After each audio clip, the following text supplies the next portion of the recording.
Todos nascemos metabolicamente flexíveis, podendo utilizar tanto glicose quanto gordura como fonte de energia, indistintamente.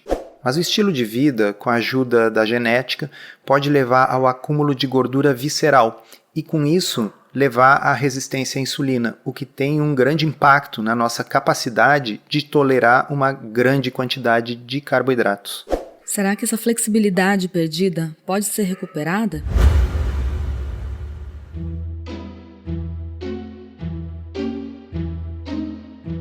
Comida sem filtro. Saúde, low carb, estilo de vida, evidências científicas e, claro, nossas opiniões. Toda semana um episódio novo e gratuito para você. Comigo, Dr. Souto. E comigo, Sari Fontana. Para ser avisado a cada novo episódio e receber as referências bibliográficas no seu e-mail, cadastre-se em drsolto.com.br/podcast.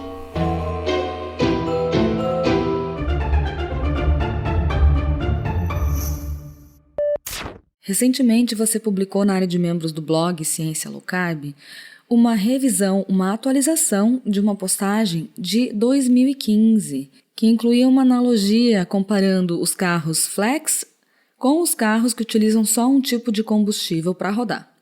Então vamos começar explicando para as pessoas aqui qual que é essa analogia dos carros comparando com a flexibilidade metabólica. Então, como a gente disse aqui na introdução, todos nós nascemos metabolicamente flexíveis, ou seja, nós somos como carros flex. O carro pode usar álcool ou gasolina e a gente pode usar glicose ou gordura como fonte de energia.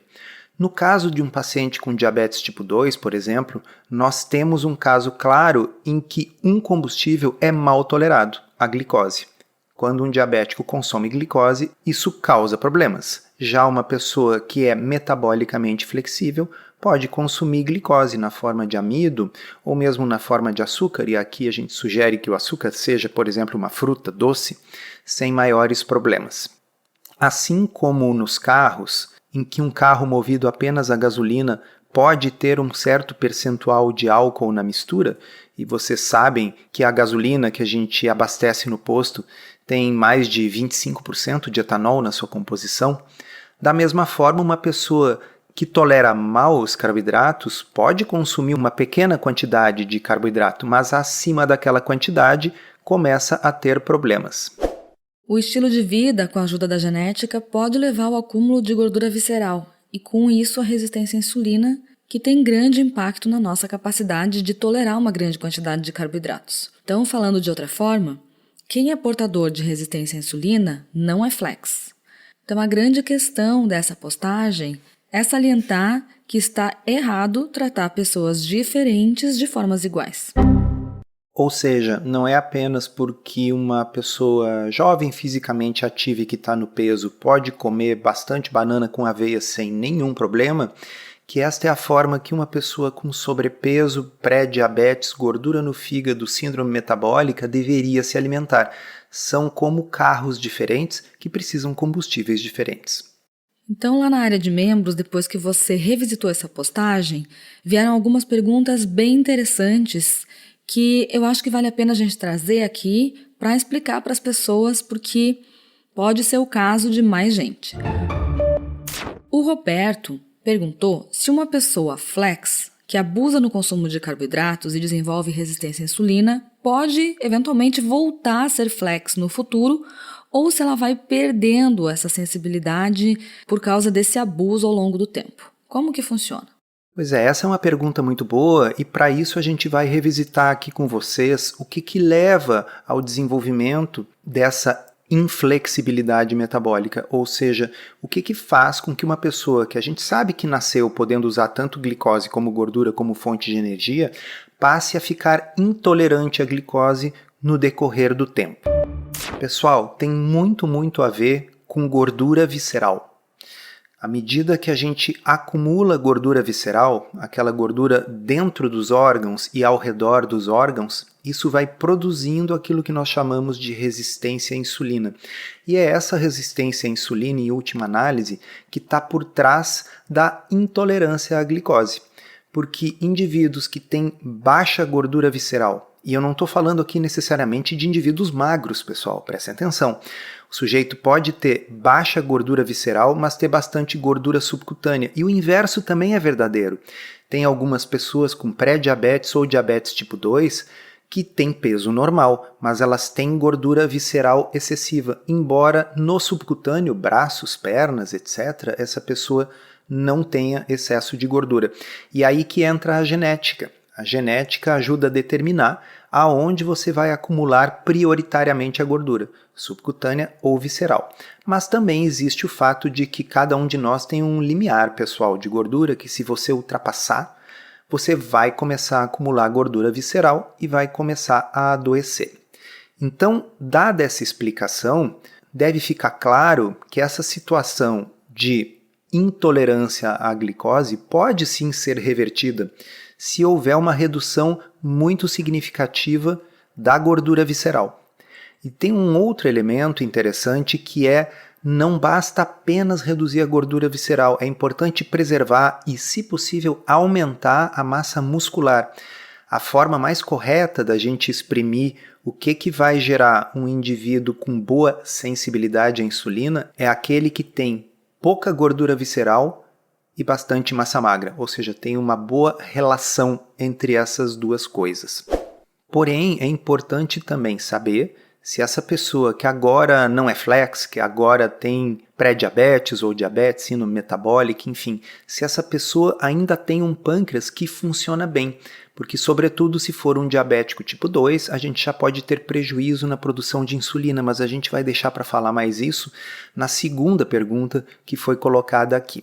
Então, feita essa breve introdução, pessoal, se o indivíduo que estava com intolerância à glicose emagreceu o suficiente para reduzir bastante a gordura visceral e aumentou, ou pelo menos preservou, a massa muscular, ele pode voltar a ser flex. A questão é, e aí ele vai poder voltar a comer carboidratos normalmente? Então depende do que a pessoa vai considerar voltar a comer normalmente. O que é o normal para ela? É comer fruta mais doce, talvez tubérculos, ou é incluir um monte de snacks, bolacha, biscoito, macarrão e comer carboidrato a cada 3 horas no mínimo? Eu diria o seguinte, que um indivíduo que voltou a ser metabolicamente flexível, ele pode consumir uma certa quantidade de carboidratos, mas, como você disse, Sari, estaríamos aqui falando de carboidratos naturais, minimamente processados, ditos saudáveis, né? Coisas como um arroz e feijão, coisas como frutas mais doces, ou mesmo tubérculos, como batata doce ou mandioca. Mas, esse é o ponto fundamental, a pessoa tem que ser capaz de fazer isso sem começar a engordar novamente. E aí eu acho que é onde mora a dificuldade. Por quê? Porque esse indivíduo que não era mais flex, ele tinha excesso de gordura visceral. Significa que é uma pessoa que tem facilidade para ganhar peso, tem facilidade para engordar. Se essa pessoa conseguiu perder peso com low carb e agora está com uma boa composição corporal e começar a fazer uma reintrodução de bons carboidratos, ela tem que continuar se pesando e cuidando da sua composição corporal. Desde que ela não ganhe gordura visceral, ela poderá sim reintroduzir essas coisas na sua alimentação, desde que controlando os seus exames, obviamente. Mas se ela se permitir ganhar peso, aí o problema vai voltar inevitavelmente. Se você quer aprender a fazer low carb de um jeito certo, que funciona e sem loucuras, considere se inscrever no Podcurso. É um curso todo em áudio, em que a gente responde de forma prática as 50 principais dúvidas sobre o assunto. São mais de 25 horas de conteúdo para você ouvir quando quiser, com a gente e convidados especiais. Você pode conhecer os detalhes acessando drsolto.com.br/podcurso. Ainda nessa postagem sobre os carros flex, que a gente vai enviar o link para quem tiver inscrito lá em drsolto.com.br/podcast. Teve uma pergunta de uma outra pessoa, na verdade é um relato, de um senhor de 61 anos que é diabético tipo 2 há 20 anos, toma medicação e escreveu que a sua glicose tem estado entre 120 e 130, apesar da medicação e de fazer uma alimentação low carb. Num caso como esse, Será que existe a possibilidade dessa pessoa voltar a ser flex?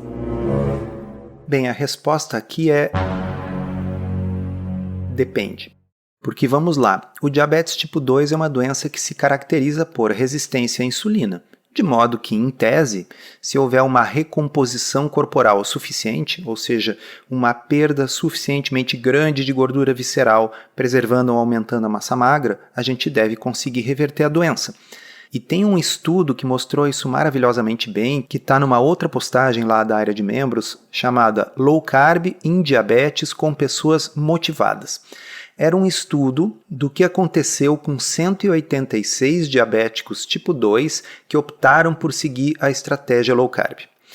Quando nós observamos apenas aqueles que tinham um diagnóstico recente de diabetes há menos de um ano, 77% conseguiram colocar a doença em remissão, só com dieta.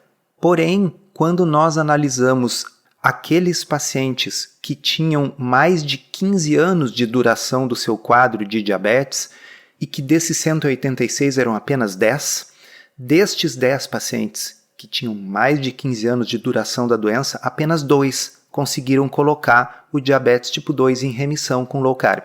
E isso tem uma explicação, porque quanto mais anos de diabetes tem, mais a gente vai perdendo função das células beta, as células que fabricam insulina no pâncreas. Mas no caso dessa pessoa que fez a pergunta, que é um paciente diabético, medicado e faz low carb, eu entendo que ele não está comendo uma quantidade grande de carboidrato. Então, por que a glicose dele ainda continua alta? Acontece o seguinte, o fígado, a maioria das pessoas pensa nele relacionado à digestão, mas o fígado é super importante no nosso metabolismo e uma das funções primordiais do fígado é produzir glicose. O fígado, se ele pudesse, se ele estivesse livre para fazer o que ele realmente gosta na vida, o fígado passaria o dia inteiro fabricando grandes quantidades de glicose. O que faz ele parar, o que impede, o que freia esse desejo do fígado de produzir glicose sem parar é a insulina. Esse é o motivo, pessoal, que os diabéticos tipo 1, as pessoas que não produzem nenhuma insulina, têm níveis estratosféricos de glicose.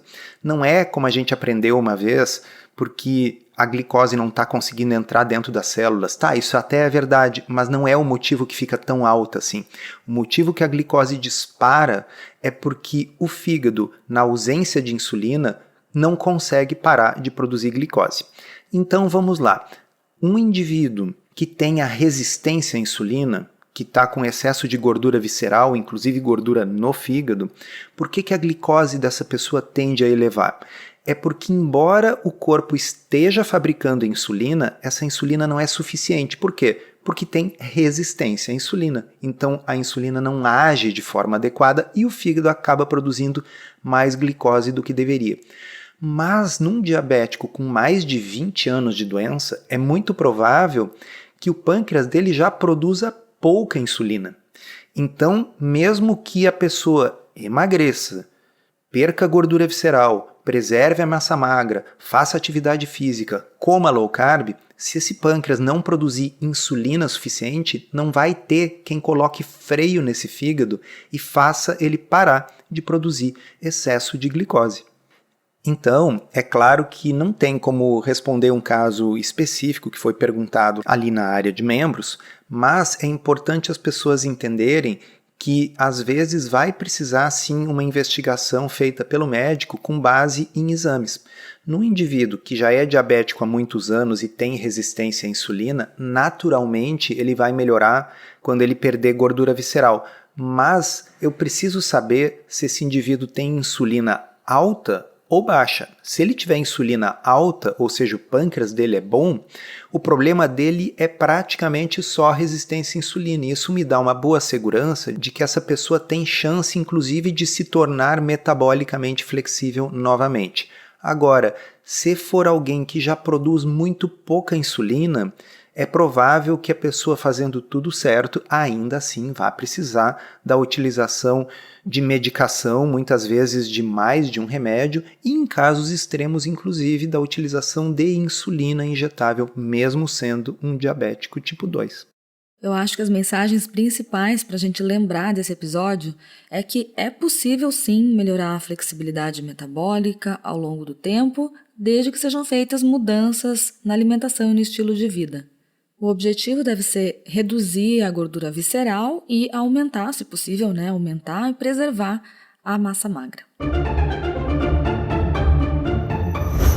Esse episódio foi roteirizado e produzido por nós. E se você gostou, aproveita para divulgar, encaminhe para os amigos e se inscreva para não perder os próximos episódios.